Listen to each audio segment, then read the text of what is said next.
નમસ્કાર. આપણે આપણી ચેનલના માધ્યમથી સબકોન્શિયસ માઇન્ડના પ્રોગ્રામની અલગ અલગ રીતો શીખી રહ્યા છીએ. જેમાં આપણે જોયું કે વ્યક્તિ પોતાની સજાગતા દ્વારા કે અન્યએ જ્યારે સૂચન કરેલા હોય ત્યારે આભાર વ્યક્ત કરી સબકોન્શિયસ માઇન્ડનું હકારાત્મક પ્રોગ્રામિંગ કઈ રીતે કરી શકાય. આજે આપણે જોઈએ એક નવી પદ્ધતિ જેનું નામ છે સ્લીપ લર્નિંગ દ્વારા. તો આ પદ્ધતિ રશિયન વૈજ્ઞાનિક ડોક્ટર રોજર સ્પેરીએ પોતાની સાથે પ્રયોગ કરી આ પદ્ધતિ વિકસાવી છે, જેને સ્લીપ લર્નિંગ. જ્યારે વ્યક્તિ સૂઈ જાય છે ત્યારે તેનું કોન્શિયસ માઇન્ડ જે માલિકીપણું ધરાવે છે તે પણ બિલકુલ સૂઈ જાય છે, પરંતુ સબકોન્શિયસ માઇન્ડ ખૂબ જ જાગ્રત અવસ્થામાં હોય છે અને તે આજ્ઞાકીત નાકર તરીકે કામ કરે છે. આપણે ધારો કે જોઈએ કે કોઈ વિદ્યાર્થી ખૂબ જ સારી તૈયારી કરતો હોય, પરંતુ એ પરીક્ષા દરમિયાન કોઈના કોઈ ગભરાટને કારણે એ કંઈક ના કંઈક ભૂલી જાય છે અને એની પરીક્ષામાં નિષ્ફળ થવાનો ભય સતાવે છે. તો આવા સમયે જે સ્લીપ લર્નિંગ પદ્ધતિ છે ખૂબ જ કામમાં આવે છે.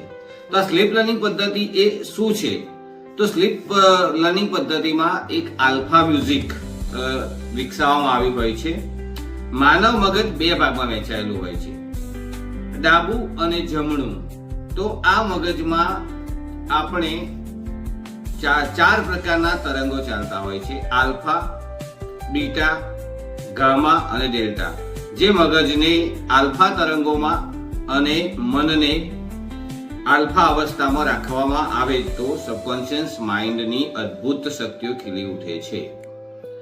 7 થી 13 મોજા પ્રતિ સેકન્ડ ફ્રીક્વન્સી ધરાવતા ધ્વનિ તરંગોને આલ્ફા મ્યુઝિક તરીકે ઓળખવામાં આવે છે અને આ દરમિયાન વ્યક્તિની કાનની નજીક સૂતા વખતે અને સવારે વહેલા ઉઠતી વખતે આ મ્યુઝિક જો વગાડવામાં આવે અને એને સમજાવવામાં આવે કે તારી યાદશક્તિ ખૂબ જ સારી છે, તમે શૈક્ષણિક પરીક્ષા આપવાનો આનંદ આવે છે, તારો આત્મવિશ્વાસ ખૂબ જ મજબૂત છે અને મનોબળ ખૂબ જ દ્રઢ છે, તું ખૂબ જ તંદુરસ્ત છે, તું દરેક પરીક્ષામાં હંમેશા ઉત્તમ પરિણામ મેળવે છે.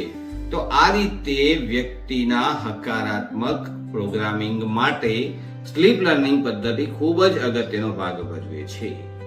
જય શ્રી કૃષ્ણ, જય ભગવાન.